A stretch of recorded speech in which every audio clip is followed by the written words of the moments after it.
Hello learners, कैसे हैं आप सभी लोग। मैं बता दूं मैं बहुत बढ़िया हूं। और आज की इस वीडियो में हम लोग कवर करने वाले हैं unit number 2 of the Indian contract 1872 यानी कि कंसिडरेशन। अब दोस्तों, कंसिडरेशन के बारे में कुछ बेसिक डिटेल्स तो हम लोगों ने कल के लेक्चर यानी कि यूनिट नंबर 1 में ही कवर कर ली थी, बट आज आकर हम लोग इसको कंप्लीटली अच्छे तरीके से कवर कर लेते हैं। जैसा कि हमने पहले भी बताया था कि इन नोट्स को एज पर स्टडी मटेरियल बनाया गया है, तो इसमें सारे के सारे डिटेल पॉइंट्स कवर्ड है। ऑल्दो अगर आपको लगता है कि कोई भी पॉइंट इसमें मिसिंग है या फिर आपको किसी भी तरीके की कोई भी क्वेरी है, तो आप कमेंट सेक्शन में ज़रूर ज़रूर मेंशन कर दीजिएगा एंड हमारी टीम उस क्वेरी को रिजॉल्व ज़रूर कर देगी। इसके अलावा अगर आपको ये नोट्स अच्छे लगे और आपको ये नोट्स चाहिए तो आप डिस्क्रिप्शन में दिए गए लिंक से इन नोट्स को एक्सेस कर सकते हैं। चलिए सबसे पहले बात करते हैं यूनिट नंबर 2 कंसिडरेशन की। तो हम लोगों ने कंसिडरेशन की जो डेफिनेशन है वो तो कल ही कवर कर ली थी, बट आज आकर एक बार इसको वापस से रीड कर लेते हैं। कल हम लोगों ने इनमें से एक डेफिनेशन को कवर किया था जो कि है when at the desire of the promisor. हम लोगों ने यहाँ पर मार्क किया था कि eight the desire of the promisor होना चाहिए। The promisee or any other person, यानी कि प्रोमिसी भी पे कर सकता है और कोई और पर्सन होता है वो भी पे कर सकता है, कोई इशू की बात नहीं है। अब यहाँ पर हम लोगों ने लिखा हुआ था कि this is for past, this is for present and this is for future, right. तो ये तीन तरह से अगर हम लोग इस सेंटेंस को याद रख लेते हैं तो ये डेफिनेशन कंप्लीट हो जाती है।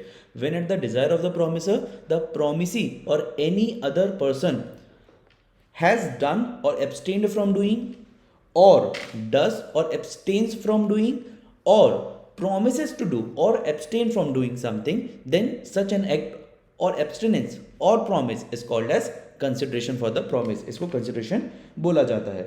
consideration को अगर सिंपल वन लाइनर में कभी समझाना हो तो हम लोग उसको ऐसे भी समझा सकते हैं कि consideration is the price agreed to be paid by the promisee for the obligation of the promiser। consideration is the price agreed to be paid by the promisee for the obligation of the promiser। दोस्तों ये एक बहुत ही छोटी सी unit है, तो इसको cover करने में हम लोग को ज़्यादा सा टाइम नहीं लगने वाला है, तो इसको प्लीज़ इसी तरीके से देखिएगा आप। चलिए कंसिडरेशन की बात करते हैं। कंसिडरेशन के अंदर कुछ पॉइंटर्स हैं जो कि इंपॉर्टेंट हैं। वो है it is an act of doing something, it might be an act of abstinence also. फिर it must be at the desire of the promisor, ये हम लोग पहले ही पढ़ चुके हैं। मे मूव, मे शैल मूव नहीं, मे मूव हो सकता है, मे move from promisee or any other person, यानी कि प्रोमिसी भी पे कर सकता है और कोई और पर्सन होता है वो भी पे कर सकता है। And it may be past, present और फ्यूचर, मतलब कंसिडरेशन पहले भी दी जा सकती है, ड्यूरिंग द कॉन्ट्रैक्ट भी दी जा सकती है एंड आफ्टर द कॉन्ट्रैक्ट भी दी जा सकती है। तीनों को ही वैलिड कंसिडरेशन माना जाता है। इसके बाद बात करते हैं कंसिडरेशन की एक और डेफिनेशन की। तो यहाँ पर एक टेक्निकल वर्ड लिखा हुआ है, अब इसको बादल और बल्ब के साथ क्यों लिखा हुआ है, क्योंकि अगर ये ट्रू फॉल्स में या फिर सामने कहीं पर आ जाए ना कमेंट करने को, तो हम लोग को समझ ही नहीं आएगा कि कंसिडरेशन की डेफिनेशन है। तो चलिए जल्दी से इसको देख लेते हैं। प्रॉमिस और परफॉर्मेंस, प्रॉमिस और performance that parties exchange with each other. Promise और performance, promise or performance that parties exchange with each other is also called as consideration। अब दोस्तों इसका जो एक डिटेल एनालिसिस हो सकता है वो हम लोग रेगुलर क्लास में बहुत डिटेल में कवर करते हैं, बट क्योंकि एक रिवीजन सेशन है हम लोग इसको बहुत ही जल्दी तरीके से कवर कर रहे हैं। चलिए बात करते हैं लीगल रूल्स रिगार्डिंग कंसिडरेशन की। लीगल रूल्स बनाए गए हैं कुछ कंसिडरेशन से रिगार्डिंग, तो हम लोग इसको एक एक करके पढ़ लेते हैं। ऑल्दो ये बहुत ही ज़्यादा सिंपल होने वाले हैं तो कोई दिक्कत की बात नहीं है। अगर आपको किसी भी चीज़ का कोई भी एग्जाम्पल लगता है तो प्लीज़ आप कॉमेंट सेक्शन में लिख दीजिएगा, हम लोग उसका एग्जाम्पल भी आपको अलग से दे देंगे।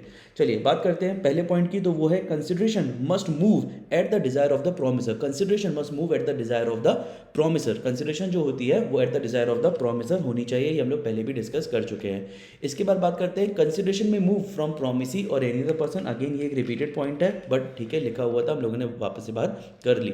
अच्छा, एग्जीक्यूटिव कंसिडरेशन भी होता है और एग्जीक्यूटरी कंसिडरेशन भी होता है। बिल्कुल हो सकता है एग्जीक्यूटिव में कंसिडरेशन कंसिस्टेंट इन परफॉर्मेंस होता है एंड जहां पर हम लोग एग्जीक्यूटरी बोलते हैं वहां कंसिडरेशन कंसिस्टेंट इन प्रॉमिस होता है। जैसा कि हम लोगों ने टाइप्स ऑफ कॉन्ट्रैक्ट के अंदर भी पढ़ा था, एग्जीक्यूटिव मतलब जहां पर ऑब्लिगेशन फुलफिल हो चुकी है, तो यहां पर भी इन परफॉर्मेंस यानी कि आपने एक्ट के फॉर्म में दिया हुआ है। एंड एग्जीक्यूटरी में लिखा होता है कंसिडरेशन कंसिस्टेंट इन प्रॉमिस, यानी कि कुछ होने वाला है। चलिए कंसिडरेशन में भी पास्ट, प्रेजेंट और फ्यूचर ये हम लोग पहले भी पढ़ चुके हैं। Consideration need not be adequate, ये कैसी बात हुई। तो दोस्तों क्या होता है ना, कभी कभी ऐसा होता है कि हम लोगों ने कंसिडरेशन तो दिया हुआ है बट एडिक्वेट कंसिडरेशन नहीं दिया। से हमने आपको ए ने बी को एक कार बेची हुई है, वो कार 10 लाख रुपए की है बट आपने 8 लाख रुपए में ही बेच दी। यहाँ पर कंसिडरेशन तो है बट एडिक्वेट कंसिडरेशन नहीं है, तो क्या ये वैलिड है? बिल्कुल वैलिड है, नीड नॉट बी एडिक्वेट, कोई दिक्कत की बात नहीं है। इसके ऊपर क्वेश्चंस भी पूछे जाते हैं, तो कोई दिक्कत की बात नहीं है। Performance of what one is legally bound to perform, is that a consideration? Yes. Performance of what one is legally bound to perform, is that a consideration? No. अगर कोई लीगली परफॉर्म करने के बाध्य है और वो वही काम करता है तो वो कंसिडरेशन नहीं मानी जाती है। इसके बाद बात करते हैं, consideration must be real and not illusionary. आप जो भी वादा कर रहे हो वो रियल होना चाहिए, इल्यूजनरी बिल्कुल भी नहीं होना चाहिए। इसके बाद बात करते हैं, consideration must not be unlawful, immoral और अपोज टू पब्लिक पॉलिसी। अब ये पब्लिक पॉलिसी के बारे में हम लोग नेक्स्ट फर्दर यूनिट्स में जाकर समझेंगे, but consideration must not be unlawful, immoral. Consideration जो है वो इमोरल नहीं होना चाहिए, अनलॉफुल भी नहीं होना चाहिए, लीगली होना चाहिए, जो भी है वो लीगली होना चाहिए। चलिए बात करते हैं, sued by third party to a contract. अब ये कैसे पॉइंट है, तो यहाँ पर क्या होता है ना दोस्तों, एक डॉक्ट्रिन है, doctrine of privity of contract. ये डॉक्ट्रिन ये कहती है कि कोई भी third person to a contract can not sue, as an अगर कॉन्ट्रैक्ट ए और बी के बीच में हुआ है तो सी जो कि एक थर्ड पर्सन है उसको किसी भी तरीके से सू करने की पावर नहीं मिलती है। बट ऐसे कुछ स्पेसिफिक केसेस हैं जहाँ पर ये बोला जाता है कि थर्ड पर्सन को भी सू करने की पावर मिल जाती है, तो हम लोग उन्हीं केसेस के बारे में जान लेते हैं। चलिए सबसे पहले बात करते हैं doctrine of privity of contract की। देखिए doctrine of privity of contract की बात करते हैं, और इसके अंदर है stranger to a contract can not sue, but कुछ एक्सेप्शन है वो डिस्कस कर लेते हैं। एक्सेप्शन है, in the case of a trust a beneficiary can enforce his right. Beneficiary और जो ट्रस्टी है उसके बीच का, या ट्रस्ट है उसके बीच का कोई भी ऐसा लीगल कॉन्ट्रैक्ट नहीं है, बट फिर भी they can sue for the benefits, तो यहाँ पर एक एक्सेप्शन बन जाता है।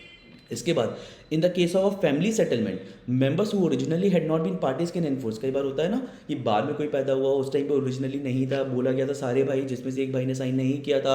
अगर ऐसा कुछ भी है जो ओरिजिनली पार्ट ऑफ कॉन्ट्रैक्ट नहीं थे, क्या वो भी सूट फाइल कर सकते हैं? बिल्कुल कर सकते हैं, in case of family settlement.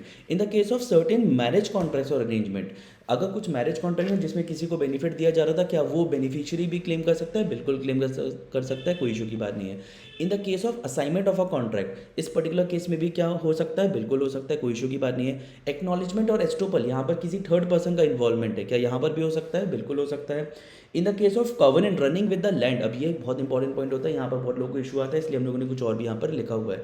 But in the case of covenant running with the land, पहले आपको क्या लगता है वो आप बताइए, इसको हम लोग इग्नोर करते हैं। 1 मिनट के लिए इस वीडियो को पॉज कीजिएगा और कमेंट सेक्शन में लिखिएगा कि आपको क्या लगता है, फिर हम लोग इसको आगे से पढ़ते हैं।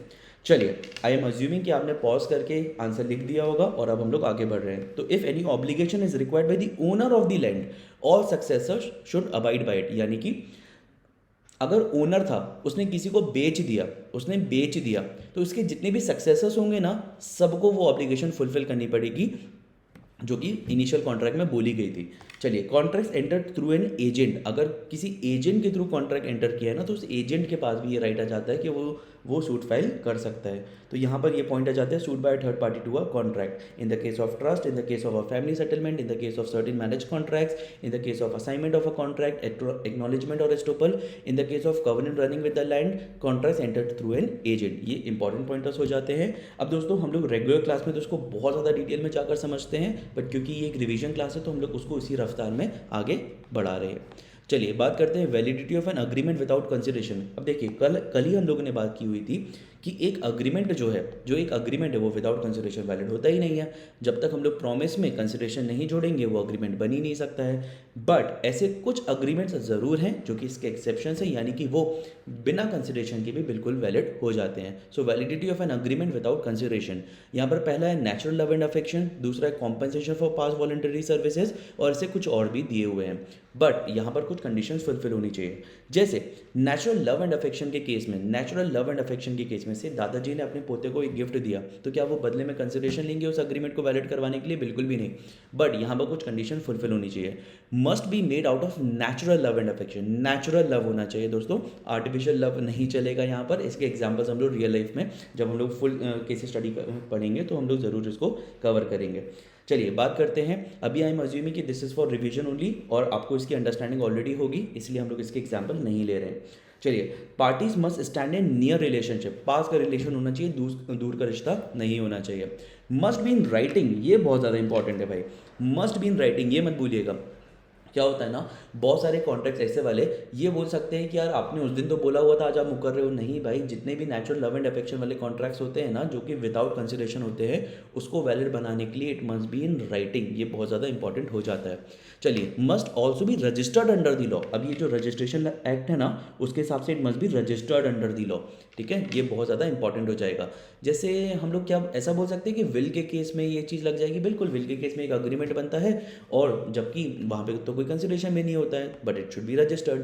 चलिए, compensation for past voluntary services, compensation for past voluntary services, आपने पहले कोई सर्विसेज दी हुई थी, उसके बदले आज आपको कॉम्पेंसेशन मिल रहा है। ये जो कॉम्पेंसेशन मिल रहा है, क्या इसके बदले आपने कोई कंसिडरेशन दिया? बिल्कुल भी नहीं, आपने पहले दिया हुआ था। तो यहाँ पर है should have been rendered voluntarily, आपने वॉलंटरली काम किया होना चाहिए। Services should have been rendered voluntarily, आपने वॉलंटरली काम किया होना चाहिए। Must have been rendered for the promisor, promisor के लिए किया होना चाहिए। देखिए दोस्तों, कंसिडरेशन देने वाला यानी कि प्रोमिस और एनी अदर पर्सन कंसिडरेशन दे सकते हैं, बट जो मिलने वाला बेनिफिशियरी है वो प्रोमिसर ही होना चाहिए, इसलिए rendered for the promisor. Then promisor must be in existence at the time when services were rendered, वो एक्चुअली होना भी चाहिए। एग्जिस्टेंस मतलब एकदम वहाँ पर कॉन्ट्रैक्ट के टाइम पर नहीं, बट रियल लाइफ में एग्जिस्ट करना चाहिए जो भी प्रोमिसर है, ठीक है। Promisor must have intended to compensate the promisee, यानी कि प्रोमिसर का ऐसा इंटेंशन होना चाहिए कि वो प्रोमिसी को बेनिफिट्स प्रोवाइड करेगा या फिर कॉम्पेंसेशन देगा, ये बहुत ज़्यादा इंपॉर्टेंट है। चलिए, promise to pay time barred debt, promise to pay time barred debt, क्या ये वैलिड विदाउट कंसिडरेशन होते हैं? बिल्कुल यस। टाइम बार्ड डेट मतलब जिसका टाइमलाइन क्रॉस हो चुका है, क्या वो भी वैलिड होते हैं? बिल्कुल वैलिड होते हैं। एजेंसी में हम लोगों ने पढ़ा, एजेंसी में सूट फाइल करने का भी राइट हो जाता है, और ये इवन विदाउट कंसिडरेशन भी वैलिड होते हैं। यहाँ पर एक बहुत फेमस लाइन है कि जो एजेंसी है, contract of agency debt is a sufficient consideration. फिर बात करते हैं कंप्लीटेड गिफ्ट की। अब ऐसा कौन सा गिफ्ट है जिसको कंप्लीट बोला जाता है? डोनर डोनी, अगर आपने कुछ डोनेट कर दिया, इसको एक कंप्लीटेड गिफ्ट के फॉर्म में देखा जाता है, एंड ये भी एक वैलिड कंसिडरेशन होता है, इवन ये भी एक वैलिड कॉन्ट्रैक्ट होता है इवन विदाउट कंसिडरेशन। फिर बात करते हैं बेलमेंट की। ऑल्दो ये आप जाकर यूनिट नंबर 8 में पढ़ने वाले हो डिटेल में, बट बेलमेंट का एक बेसिक सा मतलब होता है कि हमने आपको कोई भी मटेरियल सप्लाई किया, कोई भी प्रोडक्ट सप्लाई किया फॉर सम पर्पसेस, ठीक है, इसमें फिजिकल डिलीवरी होना मैंडेटरी हो जाता है। तो ये जो बेलमेंट है ये भी कॉन्ट्रैक्ट वैलिड होता है इवन विदाउट कंसिडरेशन, बट इसको हम लोग डिटेल में जाकर पढ़ने वाले हैं अपनी यूनिट नंबर 8 के अंदर, बहुत ज़्यादा डिटेल में इसको जाकर पढ़ने वाले हैं। फिर बात करते हैं चैरिटी की। अगर आपने समाज सेवा के लिए कोई भी कार्य किया है तो वो भी आपका even without consideration valid contract माना जाता है। इसके साथ आपका जो यूनिट नंबर 2 है ऑफ द इंडियन कॉन्ट्रैक्ट 1872 वो कवर हो जाता है, जिसका नाम है कंसिडरेशन। अगर आपको ये वीडियो पसंद आया तो प्लीज़ इस वीडियो को लाइक कीजिएगा, इस चैनल को सब्सक्राइब कीजिएगा, तो क्योंकि आपको आगे आने वाले वीडियोस भी मिलते रहें।